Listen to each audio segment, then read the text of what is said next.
Hello everyone, good morning. সবাইকে জানাই good morning. ঠিক আছে, তো অনেক দিন পর আমার ভিডিও দেখতে পাচ্ছ। তোমরা তো হয়তো সকলে জেনে গেছো যে আমার একটা ছোট্ট কিউট বেবি হয়েছে। তো তাই আমি এতদিন ধরে ভিডিও দিতে পারিনি, মানে সুস্থ ছিলাম না ভিডিও দেওয়ার মতো। তো এখন ফাইনালি ধীরে ধীরে ধীরে ধীরে ভালো হচ্ছে। আর আমার বেবিটা মানে কি বলবো, আর এখন তাকিয়ে আছে। ঠিক আছে, আর ঘুমালো, ঘুমিয়ে এখন উঠলো। উঠে এখন আমরা মা আর ছেলে মিলে গল্প করছি।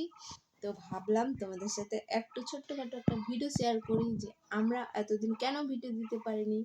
কারণ আমার সোনা বেবি যে আসছে আমার কোলে, তাই একটু ওকে নিয়ে ব্যস্ত, তাই আমি ভিডিও কোনো শ্যুট করতে পারিনি।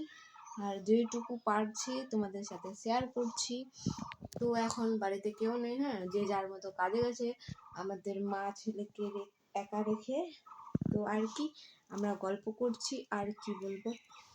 তো ফাইনালি আজকে হয়ে গেল 11 দিন। ঠিক আছে, এই যে আমার কোলে আছে ছুটকু পুচকু সোনাটা আমার। দেখতে পাচ্ছ, পুচকু বাবু আমার কোলে আছে। এই যে এটা আমাদের দাসী না, আমাদেরকে মানে আমরা কাজ করতে পারি না, তো আমাদের হেল্পার।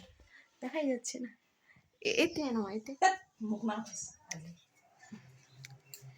এই যে দেখতে পাচ্ছো, দেখতে পাচ্ছো অনেক কাজ করছে। ঠিক আছে, আমাদের অনেক হেল্প করছে। ইনি না থাকলে তো আমরা মা ছেলে মানে কি বলবো, আর না খেয়ে মরতাম না, কিন্তু তাও অনেক অসুবিধা হতো। এই যে এটাকে চিনতে পারছো কেউ কি? অনেকে চিনবে, কেন চিনবে না?